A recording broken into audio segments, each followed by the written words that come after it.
Hello and welcome to 19th class of most important current affairs series for the UPSC Prelims 2020. Today's class is very important because it involves India-China border dispute and also India-Nepal border disputes.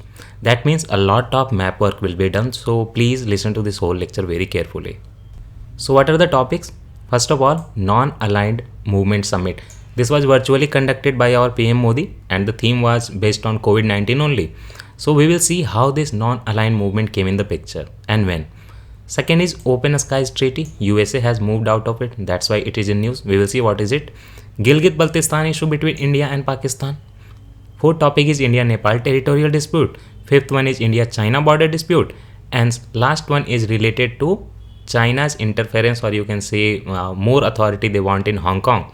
So there is new security law in Hong Kong. We will deal what is that. So let's start. So our first topic is non-aligned movement summit. Why this is in news? Because recently our Prime Minister Modi hosted a video conference and it was done by virtual meeting because there is no chances of meeting physically. So summit was conducted online only, but it was conducted by video conference. Okay, and all the non-aligned nations participated.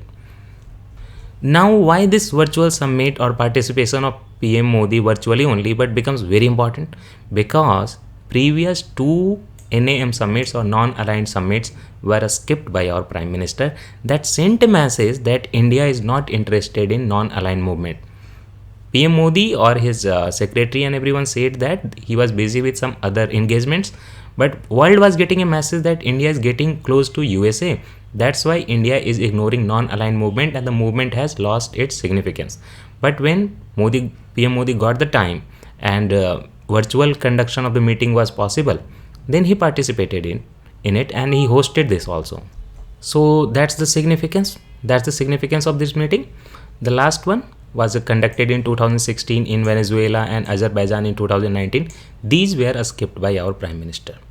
Theme was United Against COVID-19. Very relevant. But more than recent news, what we need to understand that what is non-aligned movement, what are its objective, and how this movement came in the picture. You know already there was Cold War going between USA and Russia after the World War II because one was capitalist country and one was communist country. In that period, India was confused that where to go, where to tilt. India, our Prime Minister Jawaharlal Nehru that time decided that let's not go with Russia, let's not go with USA. Let's separate ourselves and make ourselves independent in the foreign policy. And we created non-aligned movement and India had major role in the creation of non-aligned movement. How this came in the picture? That first of all in Indonesia there is a place Bandung. There was one Asia-Africa conference going on and there it was decided that we will go for non-aligned movement. So many Asian countries and African countries are participants of this non-aligned movement. When I will show you the map, you will understand why Asia and Africa mainly. So this meeting in Bandung, Indonesia happened in 1955. Our Prime Minister then, Jawaharlal Nehru, participated. That was Asia-Africa conference. And it was decided that we will come with non-aligned movement. We will not go with Russia or we will not go with USA. After that in 1961, after 6 years, the first conference of the non-aligned movement was conducted. That conference was conducted in Belgrade. Okay. Now a very interesting thing, if you had read the world history already, then it's fine. Otherwise, I want to tell you that at that time meeting was conducted in Belgrade. Belgrade was the capital of Yugoslavia. Okay.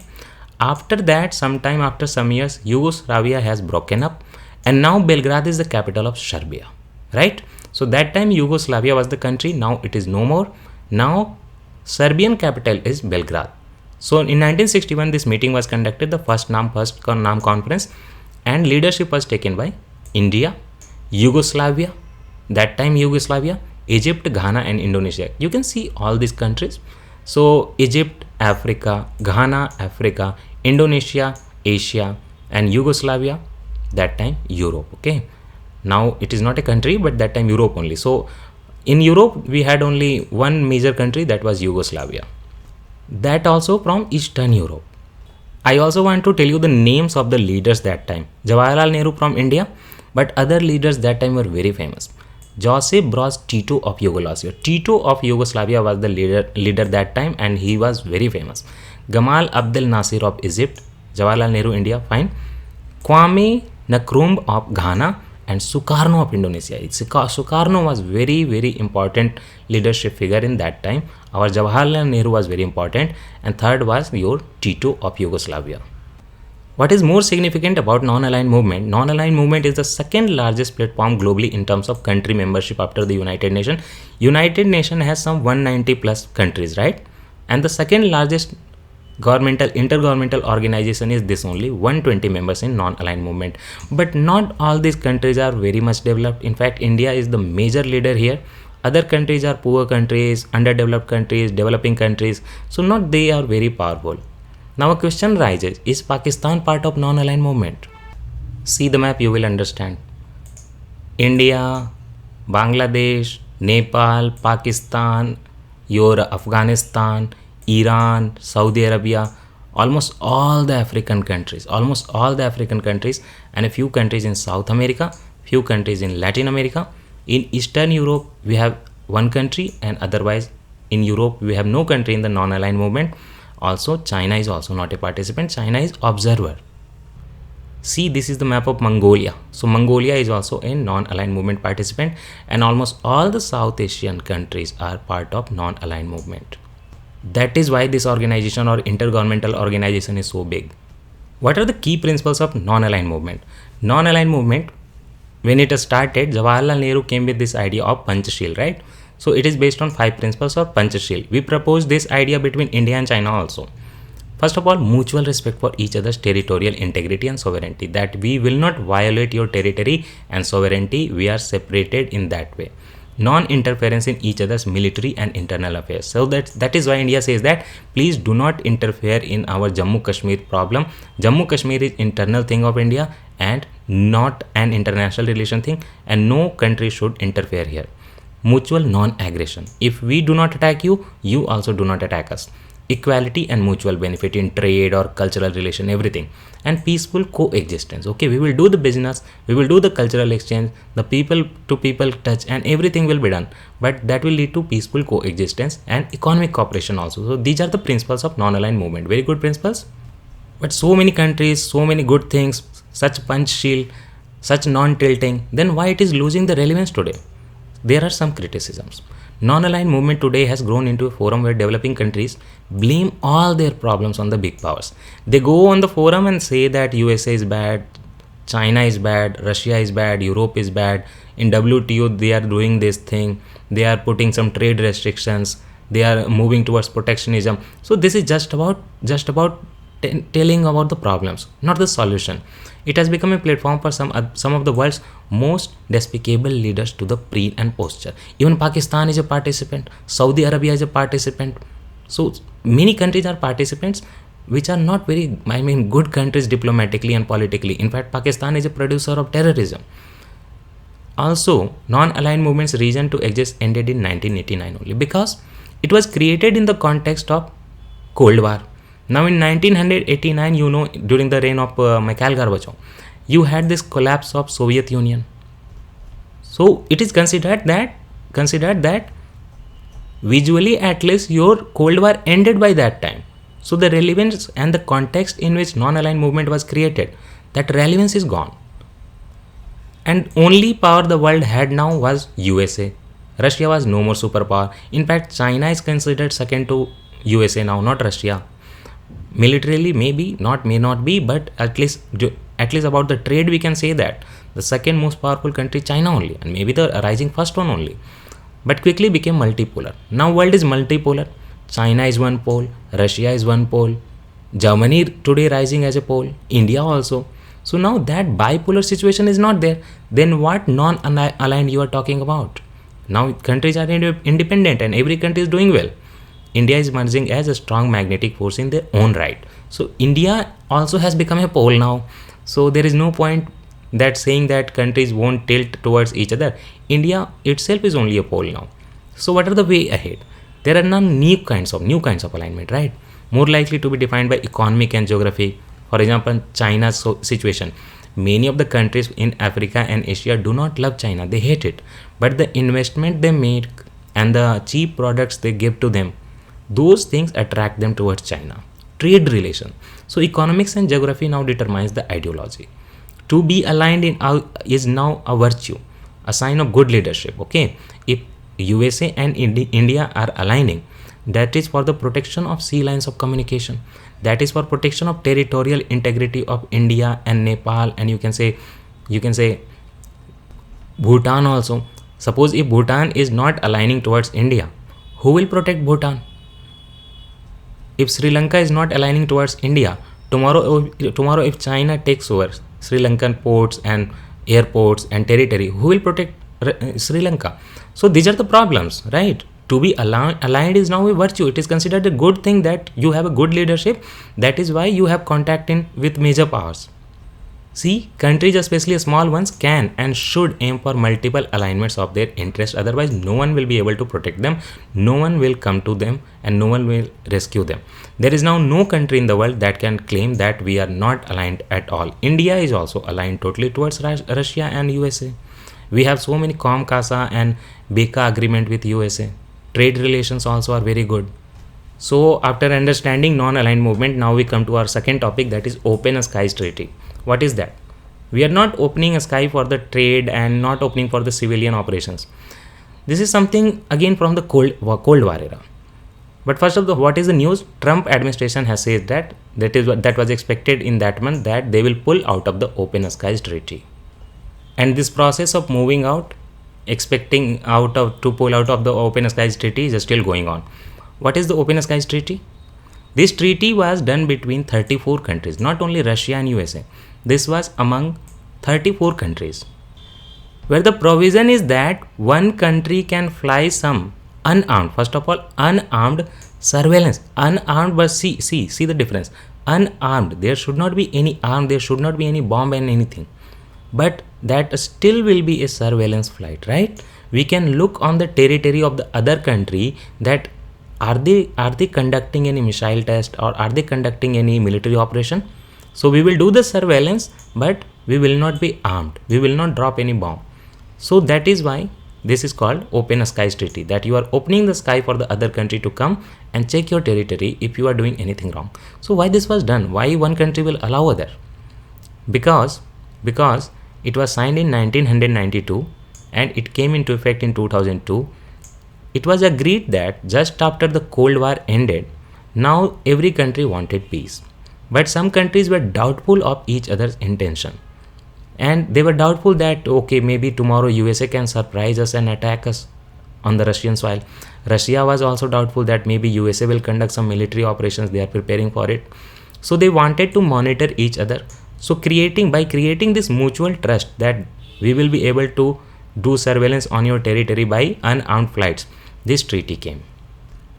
Enhancing mutual understanding and confidence by giving all participants, those 34 participants, regardless of size, a direct role in gathering information through aerial imaging on military forces and activities of concern to them. Okay, arm operations could be this looked upon by unarmed surveillance flights. That was the treaty. But are these overflights unlimited? No, they are governed by quotas, obviously, and those quotas are negotiated annually, that how many flights we can conduct, and the aircraft for this will be very specific. Okay, otherwise one country can doubt what kind of aircraft we have come with. You have come with, for example, a fighter aircraft. No, that is not allowed. The United States, for example, is allowed to operate Boeing's OC-135 planes with infrared scanners. Okay, you do not need to remember this flight type. You should know that there should be a specific aircraft. There will be some annually decided quota. See, the country under surveillance is given 72 hours warning also, that this flight is coming, prepare yourself, we are not a threat, we are coming. 72 hours in advance that warning is given, and 24-hour notice is also given. Meanwhile, if the host country wants, they can modify or they can suggest some modification. No, please do not come today, we are busy, come tomorrow. So for this, these countries have created air bases also. Yes, Russia and US have 4 such bases each in each other's country. For this whole process, for this whole treaty among these 34 countries, there is an organization, that is Organization of Security and Cooperation in Europe, based in it meets every month in Vienna and decides how many flights, how many quotas and everything. So control is done by, or you can say the administration of this treaty is done by OSCE in Europe, and meeting is conducted in Vienna every month, Austria's capital. But now the question arises, such a good thing, then why US is withdrawing? Why Trump says that no, we want to come out of it? Because Moscow and Washington, both of the countries, are accusing each other that you are violating some norms, you are breaching its terms. US has accused Moscow that it is imposing restrictions on flights near its exclaves of, see, Kaliningrad, hai na? This is a place. So USA says that in this Kaliningrad, you are not allowing our flights to go. So what is the use of this surveillance if you are not allowing us? And Kaliningrad is an area between Poland and Lithuania where Russian military maintains a robust presence. You should know this place, right? I will show you the map. See, this territory is very interesting. You see this? This is the map of Russia, okay? Fine, the yellow one. Now suddenly this location is not directly connected to Russia. This is a outside mainland Russian territory. And this territory, Kaliningrad is situated between, one side is Poland and another side is Lithuania.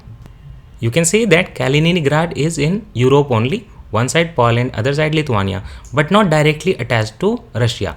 Now USA wants that allow us to conduct our surveillance flights here.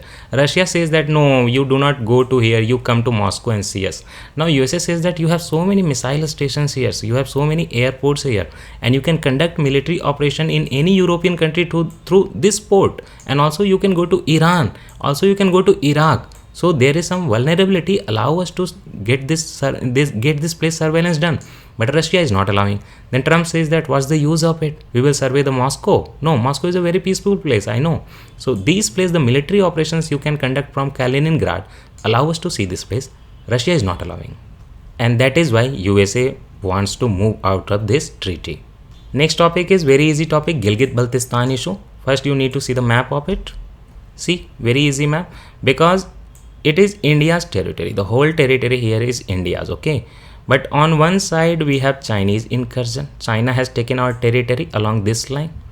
LAC, line of actual control. LAC is a ceasefire line only. When 1962 war, the war stopped, so both the armies stopped here and that became the LAC. This is not a defined border, okay? Territory China has taken is Aksai Chin. What is with Pakistan? When you know after independence, Pakistani tribes and all came here, the military came here, and Jammu Kashmir Raja Hari Singh could not counter them.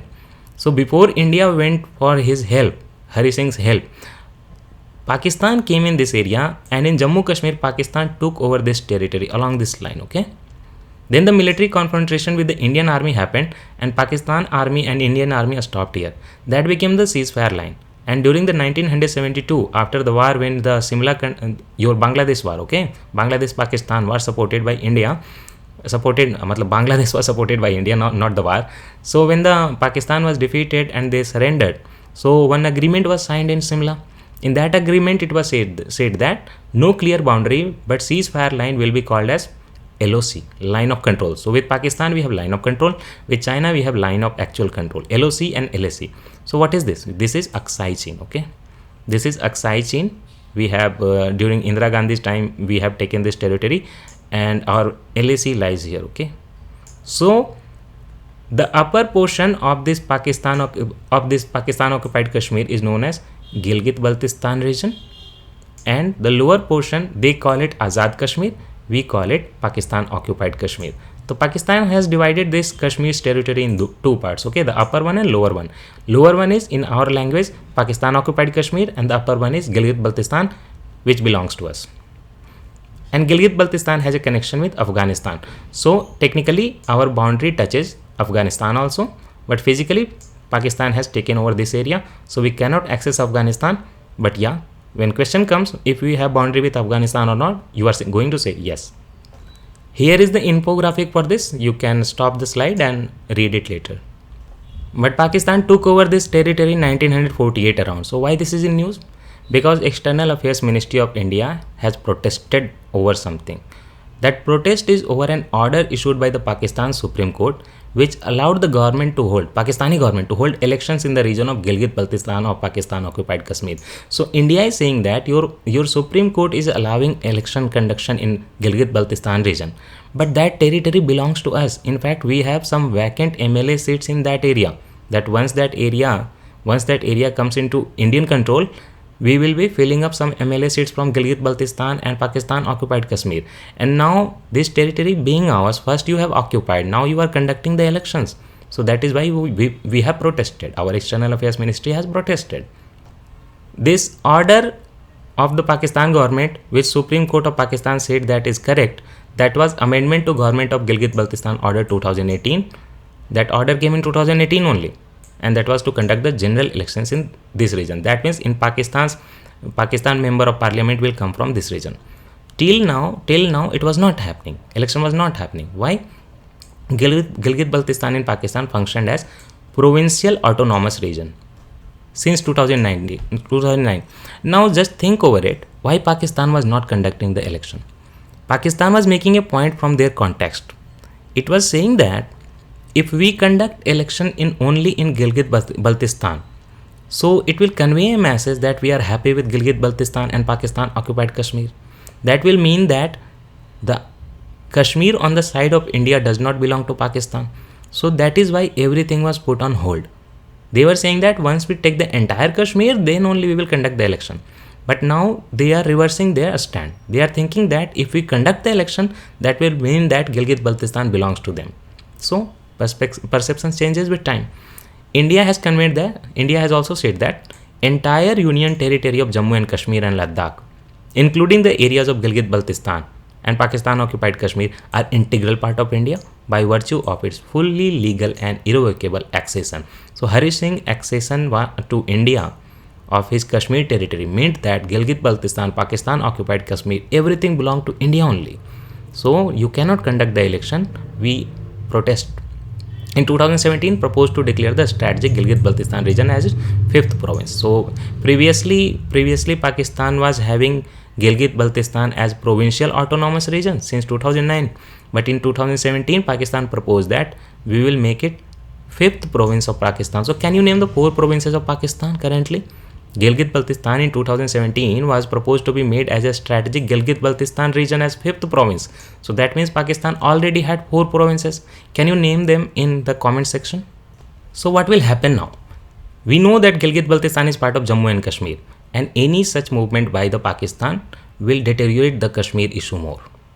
I told you that Pakistan was not conducting any election here, because when Pakistan and India went for United Nations for the resolution of this Kashmir issue, there were some resolution, 2 resolution. One resolution was in 1948 and 1949. Those resolutions established a direct link between Gilgit-Baltistan and Kashmir. So today if Pakistan conducts an election, Pakistan's point in United Nations that Kashmir and Gilgit-Baltistan all are same and it belongs to them, that position will be weakened if Pakistan conducts the half elections. Also, if you make this province as the 5th province, this place as the 5th province, it will violate one Karachi agreement, and Karachi agreement is perhaps the only instrument which is used by Pakistan, and only doubtful instrument that provides some legal authority to Pakistan to administer Gilgit-Baltistan. If they conduct the election, if they make it 5th province, that will violate that Karachi agreement, which is the link between Pakistan and Gilgit-Baltistan to some extent. Also, the UN resolutions will be violated, I already told you. Also, in 1972 Simla agreement, we had a provision that neither side will unilaterally alter the situation. We are not altering any situation, right? We are doing things internally, but Pakistan is making a new province. So, but they are also saying that you are also unilaterally altering in your Jammu Kashmir territory. So why not we can do that? So that is the situation, and that is the position of different countries, both nations. What is the importance of this Gilgit-Baltistan region? First of all, this is a very strategic location, because you could see that Gilgit-Baltistan lies at the intersection of Central Asia, you saw Afghanistan, and China, okay, India, Pakistan. So if you take, for example, if India takes this Gilgit Baltistan region, India can directly reach to Afghanistan, Central Asia, China, every country. Otherwise, this route is closed permanently. And here China has taken, so this route is closed permanently. We need to go to Iran and then Afghanistan and then the upward section. If we get this Gilgit Baltistan, we will directly go to Afghanistan. Water and energy security also, because these areas have very, I mean, many rivers. In fact, Indus huge flow is in Gilgit Baltistan only. Gilgit Baltistan is also significant due to its water and energy sources. When the rivers flow in mountain areas, obviously they will create waterfalls, and those can be utilized for the hydroelectricity. Before entering Pakistan, you saw Indus River passes through Gilgit Baltistan. Huge flow in Gilgit Baltistan by Indus River. There are some important glaciers. Siachen Glacier is already administered by India. So Siachen Glacier is also located in Gilgit Baltistan. But India claims a lot of glaciers which are present in Gilgit Baltistan and are occupied by Pakistan. Remember that.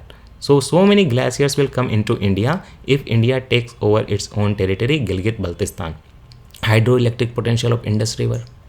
Okay, that can be a vital source of energy and energy security.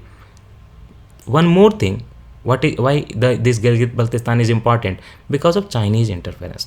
You see, China-Pakistan economic corridor from Xinjiang to Kashgar, Gwadar to Kashgar, Gwadar in Pakistan and Kashgar in Xinjiang region, where your Uyghur Muslims live. They are very much exploited by China, tortured by China. So that China-Pakistan economic corridor passes through Gilgit Baltistan. And now here only the India says that you signed an agreement with Pakistan that you will make a China-Pakistan economic corridor, and your road passes through our territory. You did not talk to us. Now you are inviting us to be part of One Belt and One Road initiative. And that initiative has this China-Pakistan economic corridor as one component. Then how can we participate? How can we come? If you are violating our strategic stand, then how can we part of it? If we become part of One Belt and One Road initiative, that will mean that we are agreeing to your position in Pakistan or Gilgit Baltistan. You signed an agreement with Pakistan to build a road in Gilgit Baltistan region, and you did not come to us. So how can we join you? So that is why India is reluctant to join multinational transport and infrastructure project sponsored by China, that is One Belt and One Road. So these three topics are covered. That's all for today. Tomorrow we will see India-Nepal territorial dispute, very deep topic, so many maps and everything. Then India-China border dispute also, and a very small topic, new security law in Hong Kong. So these are the topics we will deal with tomorrow. Thank you.